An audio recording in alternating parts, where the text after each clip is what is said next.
Assalamualaikum warahmatullahi wabarakatuh. Nama saya Muhammad Sadam Jawahari. NIM 2022-54059. Saya ingin mempresentasikan tentang kondisi laboratorium dan lapangan. Pemilihan pengukuran aliran. Untuk memilih flow meter yang sesuai dengan aplikasi, banyak faktor yang perlu dipertimbangkan. Faktor yang paling penting adalah fase fluida, gas, cairan, uap, dan lain-lain. Dan kondisi aliran atau bersih, kotor, kental, abrasif, saluran membuka, dan lain-lain.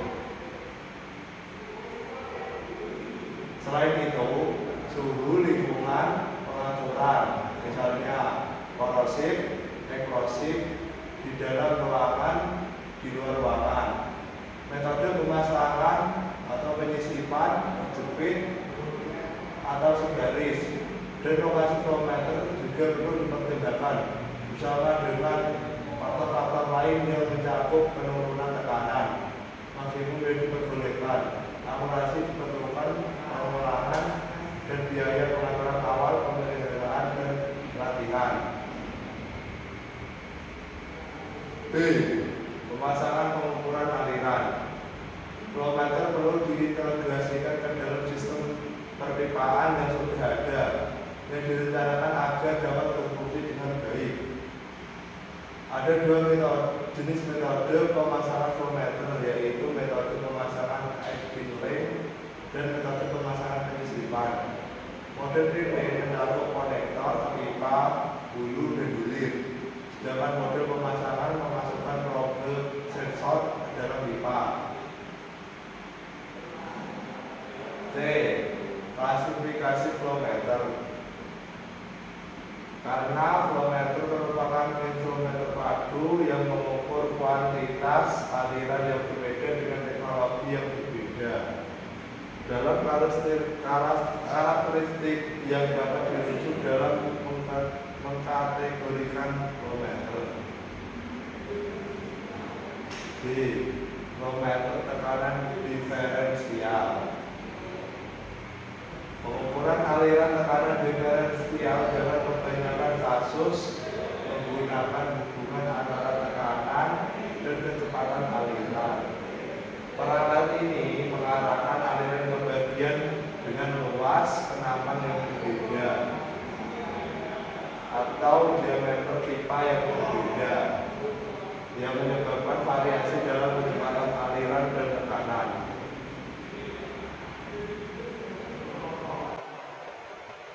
Banyak jenis flow meter tekanan diferensial yang digunakan dalam industri.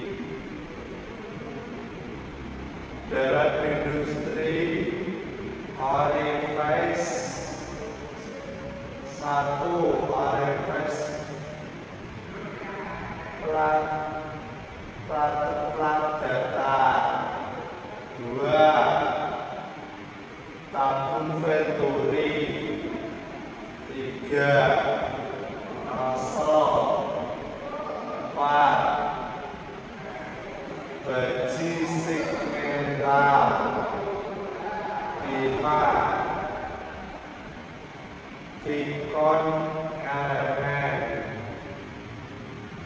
6, tabung pitot, 7, rata-rata tabung pitot, 8, elbow, 9, tabung delta.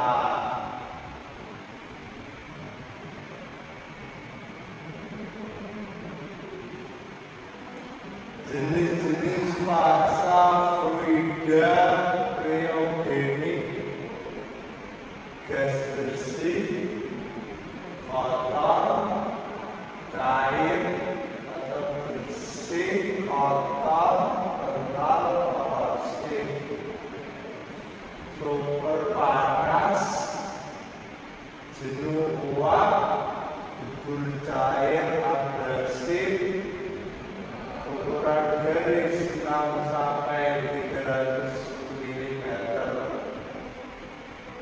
atau 1/4 sampai 12 inci. Prinsip operasi flowmeter magnetik ini, flowmeter magnetik yang umum menempatkan kumparan listrik di sekitar model dinding atau dekat model penyisipan.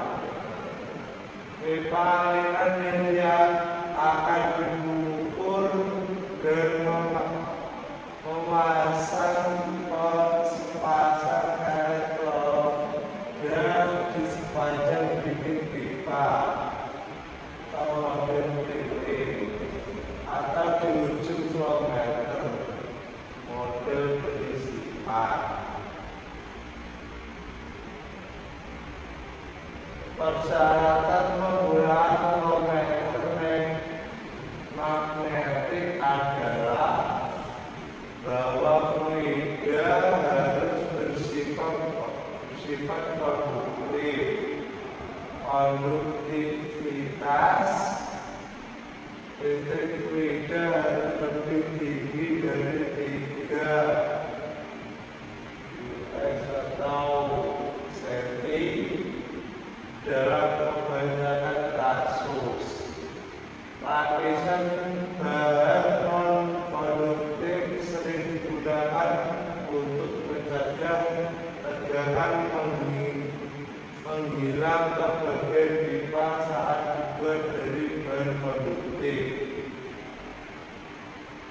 Keunggulan minimal hambatan pada jalur aliran menghasilkan penurunan tekanan minimum, keterbatasan memerlukan konduktivitas listrik fluida yang lebih tinggi dari 3 US atau cm dalam banyak kasus.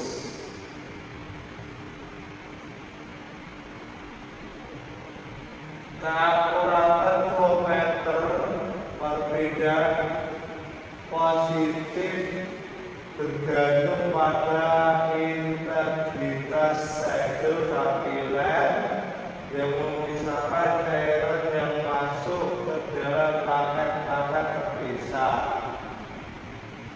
Jenis-jenis fase fluida, kondisi fase cairan yang mengalir dapat berupa bersih, kental, korosif, kotor, dan flowmeter ini direkomendasikan untuk penggunaan terbatas. Ukuran garisnya adalah 600 sampai 300 mm, 1/4 sampai 12 inci, dan rasio turun down adalah 5 sampai 15:1 dan mungkin mencapai 100:1.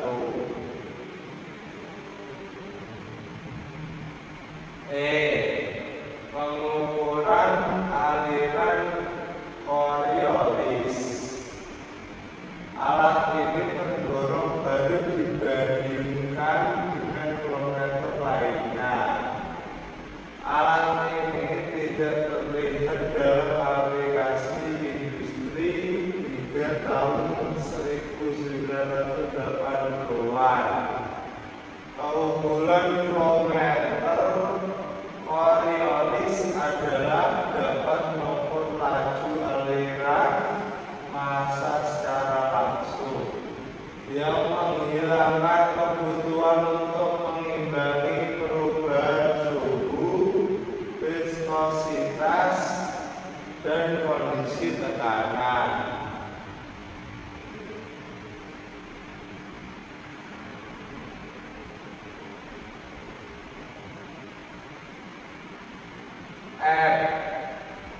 Pengukur aliran ultrasonik. Ada 2 jenis flowmeter ultrasonik, yaitu flowmeter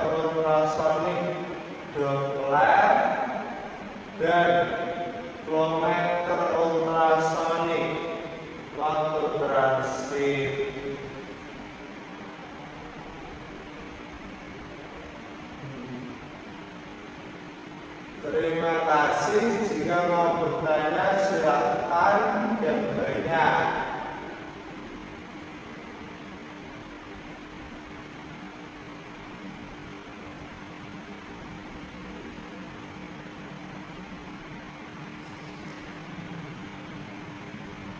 Sekian dari saya.